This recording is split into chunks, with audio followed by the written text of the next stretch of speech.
Even though Warframe is a spacey, futuristic game, it can be faulted for having a large amount of, well, plain Jane weapons. Classic rifles, classic pistols that act like, well, your average Counter-Strike weapon.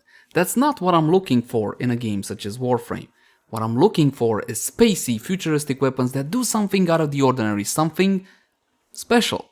And speaking about something special, meet the Acceltra. Hey guys, welcome back. As always, my name is Lazar, and today we're going to be diving deeper into this Mastery Rank 8 primary weapon. As per the usual, I'm going to have a cheap build, something affordable that most players should be able to build. But of course, we also have the quote-unquote endgame setup with a Riven. Now that said, keep in mind that my builds and guides take a new player-friendly approach. I like to take my time and explain a lot of the aspects that veteran players should already be accustomed to. So, if by any chance you're a veteran, please, bear with me. Should be worth it, hopefully. And with that out of the way, let's jump into the Acceltra. Let's begin by quickly checking out how the weapon handles without any mods equipped, and for that just a couple of free shots. Now the Acceltra, beautiful as it is, it does have a couple of design, I don't want to say issues, I want to say quirks, something like that. So first of all, this is a projectile based weapon and you're going to be firing these explosive bolts. Now you probably noticed they did not explode at my feet simply because they need about 7 meters worth of flight time to actually arm and explode upon contact with an enemy or a surface. All well and good, right? It seems like the damage is different from the projectile actually physically hitting the target and the explosion, and let me show you exactly what I mean. So the explosion will be, explosion will be doing 4 and 9 damage, 9 on a crit and 4 normal damage. And if I go for a straight up headshot on this guy, you will see that the normal damage is 2 and the crits are 8. The info is not present on the wiki. What exactly deals more damage? It looks like the explosion, and this is a critical weapon, so bear that one in mind. Now it does have one additional quirk. It seems to have a guaranteed push away, push away effect on the explosion because it's not a knockback, it's not an impact proc, and it is guaranteed as long as the target is within the 3-meter radius of the explosion. Now that push away effect doesn't really have any benefit to the player because it doesn't stop the target from actually shooting you or anything like that. It's just annoying to try to get headshots on the target if you're just gonna go for flat out explosions. And of course for close range shots, you're not gonna be getting any explosions, so you're not gonna be damaging yourself. And I think that's pretty much it for the functionality of the weapon. The accuracy is good, the fire rate is solid. The issue is ammo. I'm out of ammo. Completely out of ammo, and to be honest with you guys, it takes rifle ammo, so in normal missions it shouldn't really be much of an issue, but if you're facing higher level targets which will be taking a clip in order to take out, then you might want to go for carrier and or carrier prime. So let's start off on that note so we get it out of the way. You go with carrier if you don't want to have any ammo issues. Now, about those stats, first of all, mod capacity is 60 out of 60, and if yours has only 30 out of 30, jump into actions and plug in the Auto King Catalyst. You can pay 20 plat to have one installed, you can farm it from Nightwave, or you can get it from the Daily Sortie if you are quote-unquote lucky. My weapon has been formatted a total of 5 times, but for the weapon build I'm recommending you guys, you can get away with 3, maximum of 4. The Acceltra does come with one polarity, and that's gonna be one of these here dashes, a Naramon. The accuracy, 23.5, more than enough, especially considering that we are dealing with explosive projectiles. Sky high critical chance, 32%, and a whopping 2.8x critical multiplier. Beautiful, but the status chance, only 6%. Only 6%, and I can't confirm if the explosions have the exact same status chance or not. Again, the info is not yet available because the weapon is still fairly new. Fire rate of 12, magazine of 48, reload of 2 seconds, which is more than enough. But here's another quirk to the weapon, now that I remember. This is Gauss's weapon, Gauss, whatever his name is. And this thing will be reloading faster if you sprint while reloading. The difference isn't huge, and to be honest, 2 seconds isn't all that much to ask of a primary weapon, so it's definitely fine, and of course in the hands of Gauss, it will reload all the faster. Point is, just sprint while you reload if you want a faster reload. Riven Dispo, smack in the middle, 3 out of 5, because this is the default Riven disposition the developer awards any brand new weapon. We already talked about the status chance, trigger auto, impact, puncture, and slash. Now this could have been a whole lot worse. Impact could have been the highest, puncture is the highest, which will be dealing extra damage to heavily armored targets, and it will reduce the damage they deal to you on a status proc. Slash is the lowest. But it doesn't really matter anyway, because we got a status chance of 6%, so we couldn't really make this one into a slasher through the status chance and through the IPS. We can make this one a slasher with Hunter Munitions, which is kind of mandatory, but more on that just a tad later. Let's have a look at a quote-unquote standard setup. And this will be your cheapo build, the I don't have all the mods build. Serration for damage, multi-shot with split chamber, vigilante armaments, critical chance, critical damage combo between vital sense and point strike. Hunter Munitions on this weapon is sadly mandatory because all you got is crit essentially, and the status chance is super low, so you gotta go for Hunter Munitions. 30% chance to apply slash on critical hit. Now you know what else works with low base status chance? Vital damage and vital procs, because vital doesn't need 1000 procs in order to be good, so we went for the elemental combo of vital between cold and toxin. And you might be a bit curious, why the 60-60 and the 90? Why not go for 290 mods, for example? The problem would be that your consistency, the consistency of the vital proc is simply not good enough, at least not by my standards, which is why I encourage you to try at least one 60-60 mod and the 90 mods, or of course, prime cryo rounds if you have this one. Now, a couple of additional options. Heavy caliber, does it work? Yeah, of course it works. It works fine for the explosion bit, but not so much for the projectile physically hitting a target.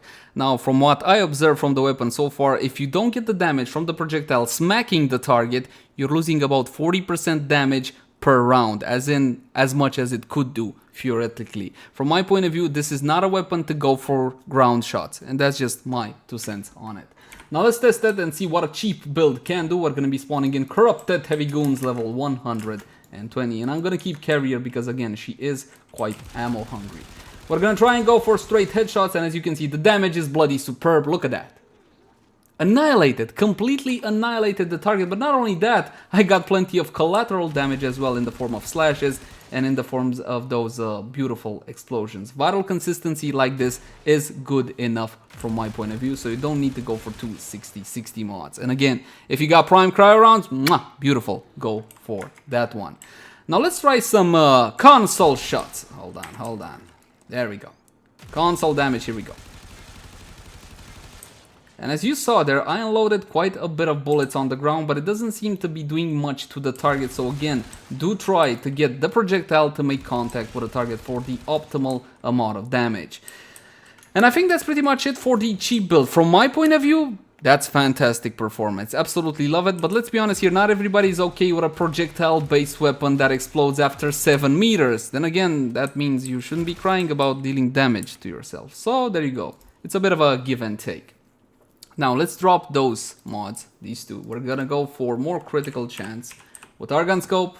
I'm sorry, this one is a tad expensive. You can only get it from the Acolyte event or the trade chat. The Acolyte event rolls around twice a year or maybe once a year, and the price currently on PC is around 150 plat. Please check Warframe market before attempting to buy or sell anything. And more critical damage, yes, we need that as well, since our critical chance will be going way over 100%. We're gonna be going with bladed rounds, but first we're gonna have to get a kill to get the benefit. It's the same 120% critical damage as Vital Sense, and this will be a full crit slash build. From what I tested so far, given the quirkiness of the projectiles, it seems to work better with Vital, believe it or not. But let's showcase, shall we? Again, straight headshots, a lot more crits, of course. Look at those bleeds. Beautiful. I don't have the vital effect anymore, but do I need it? Nope. And I got more critical damage now, which will mean that the value of the bleeds will be a whole lot higher. Should be up around 3000 or so, depending on the color of the crit. You see that knockaway effect? Honestly, I don't understand why that's implemented. Maybe it's a bit of a bug. It's possible it's a bug, I'm not entirely sure. Because if it was a impact proc or something that would legitimately daze the target, that would make sense because, well, crowd control and all whatnot. But as it is, I simply don't get why the push away effect from the explosion. But there you go, the damage is definitely there. From my point of view, it's not really worth going for full crit. I would go for vital on this weapon. And there's still one more thing, of course, a Riven setup. Now the weapon still is fairly new. I did manage to get a loaner from a friend, and this one I rolled about 20 times. All I got is critical damage, electricity, and minus damage to Grenier. In our case, the minus damage to Grenier will not be affecting us because those targets count as corrupted. but the critical multiplier goes to 10.4x. Beautiful. And of course, because of Argon Scope, we got over 100% critical chance, and I made corrosive on the weapon with the Riven and infected clip. Now let's try it out and see how she performs. With I want to call it a decent Riven, nothing too fantastic. Same targets as before, and again, I'm trying to get all the damage that I can by going straight for headshots. On critical weapon, headshots matter a whole lot more. Link in the cards right now for a full explanation on critical chance and critical damage and why does that matter. It's a bit of a long watch, but it should be definitely worth it. As you can see, a Riven, yes, it does make a difference. It's dispo free and it should make a difference. Right now, Rivens for the Acceltra are super expensive. I saw one guy selling it for 2000 plat, something that was half decent. Honestly, I wouldn't pay that much for a Riven if you beat it out of me, but there you go. The option is, as always, yours. What else is there to say? Oh yes, stat priority on Rivens when it comes to the Acceltra. Considering the high base critical chance, I would go for critical damage, multi-shot damage. Or critical damage, multi-shot, critical chance, and of course with a harmless negative, whatever you guys feel is harmless. And there's still one more thing to do, bump up everything with Warframe buffs, and for that we're going to be using Lady Mirage Prime, because why the hell not? I hope you enjoyed my hero fashion. I tried really hard. Now for an aura, what you can use is something like Rifle Amp, which will get you 27% extra damage. It's an aura, so everybody within your party will be receiving this benefit, and it is stackable times 4. When it comes to arcanes, these are a lot more impactful. Link in the cards right now for a full tutorial on arcanes. I would go with Rage, honestly, because I got the crit. I don't need additional crit. The multiplier is just fine, so I would go for double arcane rages. Yes, they do double stack, so we're gonna go like this and test out the weapon and see what she can do with fantastic Warframe buffs. Now I'm gonna be unpausing the AI so they can hit me and I can get my buffs. Of course, Mirage's free ability for a fantastic damage increase as well as the lovely clones. And now the Acceltra should be an absolute monster. Take a look. Clear house. Now you see him, now you don't. But of course, Mirage has that gift of making basically any weapon look super strong. The Acceltra is not a weak weapon, definitely not. The Acceltra is a very powerful weapon, but it does have a serious amount of quirks to it, and it's up to you to decide if you're okay with them or not. Honestly, I can't get enough of this weapon. Ever since I came back from vacation, I've been using it in basically every single mission. I have not managed to kill myself just yet, so I guess the 7 meters arm thing does work quite well. I just don't like the ammo consumption that it has. Again, it's super hungry, and I don't like that stupid push away effect from the explosion. Not the projectile. Yes, you get the impact procs from the projectile hitting the target, but the push away effect from the explosion. And I think that's pretty much it, my friends. I recommend this weapon. I think it's fantastic. I think it's the kind of weapon that everybody should have in their arsenal because it's just beautiful and it works fantastically well. As always, my name has been Leyzar. Thank you guys so much for watching. Like, favorite, share, and subscribe if you enjoyed the content. If you got any sorts of feedback for me, I would love to read it in the comment section down below. Oh, one more thing. Also in the comment section down below, if you want to suggest a particular weapon review or piece of content. In all honesty, I can't exactly promise you that it'll be done by next time or even within a week, but what I can promise you is that I will be reading through each and every comment. You can also find me on Twitch, Facebook, Twitter, all the usual places. Until next time, my friends. Bye-bye. What I like to see is spacey, futuristic weapons that do something out of the ordinary, like a laser cannon or a Bluetooth grenade launcher. Okay, maybe that doesn't work.